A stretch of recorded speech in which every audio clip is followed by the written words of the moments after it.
I still had my fake cardboard ID as we walked inside. I headed straight for the elevator bank. Where to? Down. You sure? Have you ever been to a morgue that was on an upper floor? Huh, you've got a point. Yeah, because the living don't like sharing space with the dead, I thought, with an unexpected bitterness that surprised me. Where the hell did that come from, I wondered, but didn't have time to give it any more thought as the elevator came to a stop and the door dinged open. We stepped out and headed down the hall as if we knew where we were going. I'd learned long ago that the saying about carrying a clipboard and acting like you belong was true. You didn't, in fact, even need the clipboard. People tend to not get involved with things that aren't their business, and if you look like you know where you're going, they will generally leave you to it. The signs on the walls were all in Czech, which I didn't speak a lick of, but I had a hunch that the ones marked Marnice might be leading us in the right direction, and I followed them like a heat-seeking missile. A few lengthy corridors and a turn or two brought us to a dead-end stretch of hallway. At the end was a set of double doors with the word Marnice over them in big black letters. We'd found the morgue.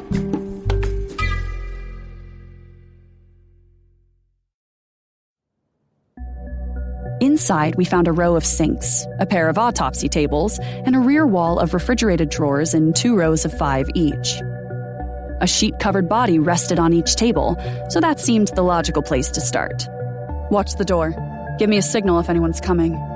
Ephram nodded and took up position with the door cracked open slightly so he could see down the hallway in the direction we'd just come from.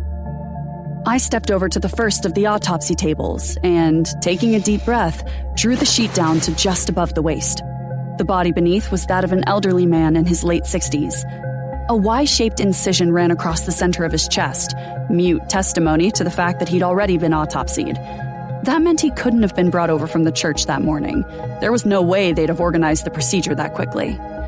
I pulled the sheet back up and moved over to the next table. I repeated the process, pulling the sheet down to allow me a look at the corpse lying beneath.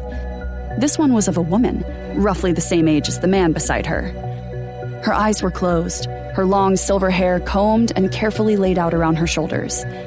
She, too, had already been autopsied. Something told me the pair were a couple, and I wondered what had happened to them to have had them end up here instead of the local funeral home. I didn't see any evidence of violence, and autopsies usually weren't ordered for those who died of natural causes. At least, not back in the States they weren't. Maybe things were different here. Either way, the answer wasn't going to help me find Nikolai. I pulled the sheet back up and started to turn away, intending to start checking the bodies in their cold storage drawers behind me. I must have jostled the table as I did so, for the woman's arm slipped off the edge and hung down toward the floor, swaying slightly. The sight of it stopped me in my tracks. I couldn't just leave it hanging there. I didn't know the woman, but it seemed disrespectful somehow.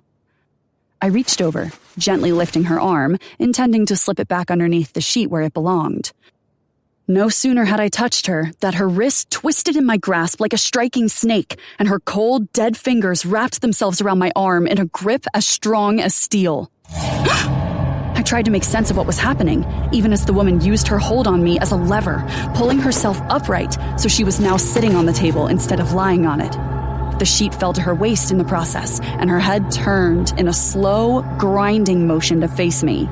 Her eyes popped open, their surface coated with the milky white cloudiness of death, but somehow I knew, just knew, that she could see me. That, more than anything else, freaked me out. I've seen a lot of strange shit since being snatched off the street by the project. Stuff that would send the average Joe running away, screaming in fear. Vampires, shapeshifters, sorcerers with more power than you could possibly imagine. But I'd never had a corpse sit up on me, never mind turn its head to stare, and something about it kicked my brain off track. I stood there, my thoughts stuttering like an old piece of film stuck in a projector, unable to think clearly enough to call for help from Ephram, never mind focus my power and free myself. A loud buzzing filled my ears, drowning out everything except the sound of my own breathing, which was becoming more erratic with every passing second.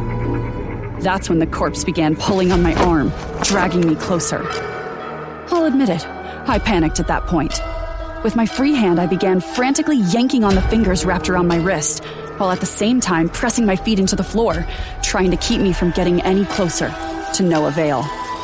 Her fingers were like bands of steel cable, unyielding, and my shoes slid slowly across the tiles beneath them, inexorably drawing closer as the corpse pulled me toward her. The antiseptic scent of the soap they'd used to wash the body filled my nostrils and settled at the back of my throat like a half-chewed piece of food that had gotten stuck. I'd given up on trying to pry her fingers free and had resorted to pounding at her hand with my own, the meaty slap of flesh hitting flesh sure to bring Ephram to my side. Except it didn't, and I was now pulled up against the side of the autopsy table, my face just inches from her own.